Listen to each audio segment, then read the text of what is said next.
Much love, Reflection. I'm gonna go over Crystal Grids 101 today.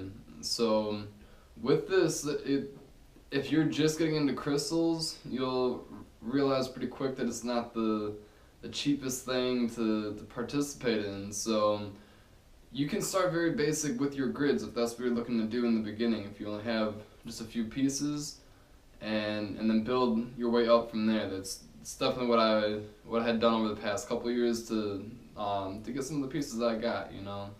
So with this, there's different ways that you can grid, and I'll go over. I have a little setup that I'll show you, and ways to pull energy in and move it out. So keep that in mind, and yeah, we'll just get right into it. So with this, just to identify what we're working with, this is blue apatite, this is selenite, these are clear quartz, and this is a smoky quartz obelisk. So again, starting pretty basic with it, you can work with just a few pieces. So I would highly recommend getting some clear quartz points. Clear quartz, any quartz really is going to amplify energy, but clear quartz will work with anything. So very beneficial to work with. So you can have this one piece of blue apatite and then work in a manner. So I really like triangles and hexagons, as they're both very stable structures. So you can work like this, right? Very simple grid, and it will do its job. So what I sense happening with this is, again, you're amplifying the energy of the blue apatite by having the quartz around it, but you're also stabilizing it. So this is a triangular structure. So it's stabilizing the flow of energy, and then also it's moving the energy. So I have all the points pointing in the same direction, so it's flowing in that manner. Okay.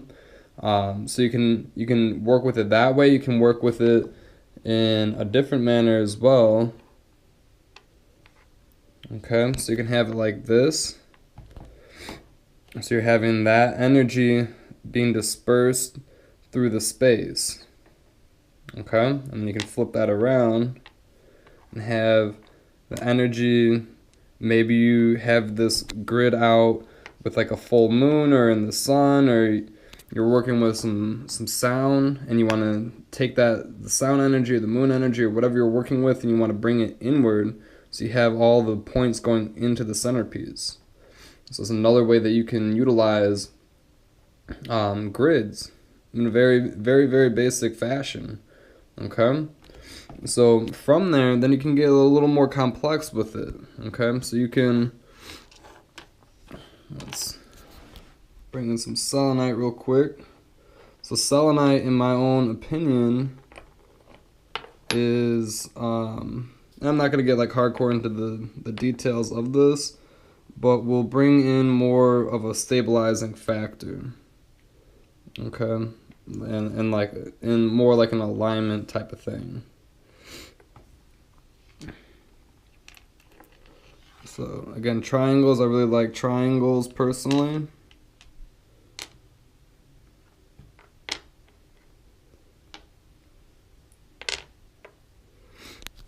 I didn't really map the size of the crystals out, so I'm hoping everything's going to fit well. So you can have something like this. Okay? So just bring in another layer of dimension to work with the selenite. Like I said, the selenite for myself, what I sense with that is it just brings in the alignment. It's more like where the clear quartz is making the energy flow, and it will stabilize it some too. The selenite is just like those like hardcore building blocks to work with, in my own opinion, and they're also very, very high energy as well. So you can do something of that nature, and then something else that you can work with too, where you have the apatite in the middle.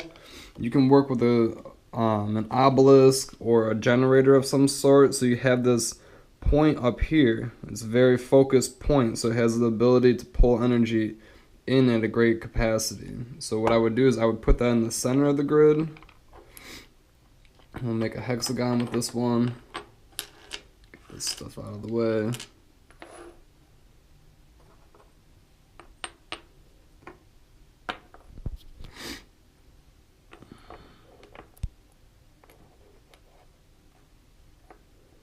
Okay, so you got something like this going on, get that in the middle, and then have the blue apatites on the outside if I don't goof this all up.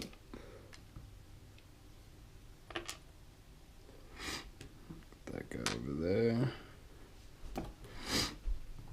Okay, and then same thing, bring it so you can have the energy of these apatites or whatever you're working with moving inward. And obviously I'm working one-handed right now, so it's a little tricky to get everything precise. I know that the hexagon isn't as precise as it could be, and you want to be as precise as you can. I'm just kind of, like I said, loosely doing this right now, just for the general idea. So you can have something like this, so the point's coming in, so it's taking the energy of these stones and then bringing it into the obelisk, and then the obelisk is shooting it outward.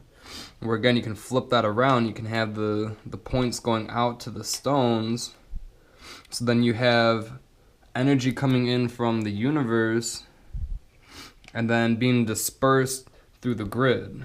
Okay, so it's being pulled in and then spreading out through to the other stones, so you can charge these stones in that manner.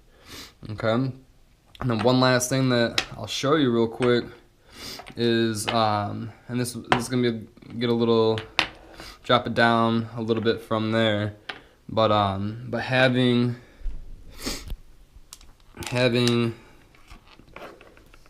a flow around it as well. So I really like to have a contained flow on the outside as well. Just like my own personal style, I guess. You'll get in your grid like so. And then from there, then I like to have energy flow around the outside as well. So I get all the points going in the same direction. I hope like I said, I didn't really map these out before I made the video, so I hope I have enough. If not, you'll get the idea with it. But I'll have them moving in this manner. Okay? So again, all the points, bam, just barely enough. So all the points are facing that direction, so it's flowing. Okay, so it's like, if you're familiar with platonic solids, okay, so this is the triangle piece would be a tetrahedron, so like a three-faced pyramid, and then platonic solids sit inside of spheres, so this circle would be a sphere.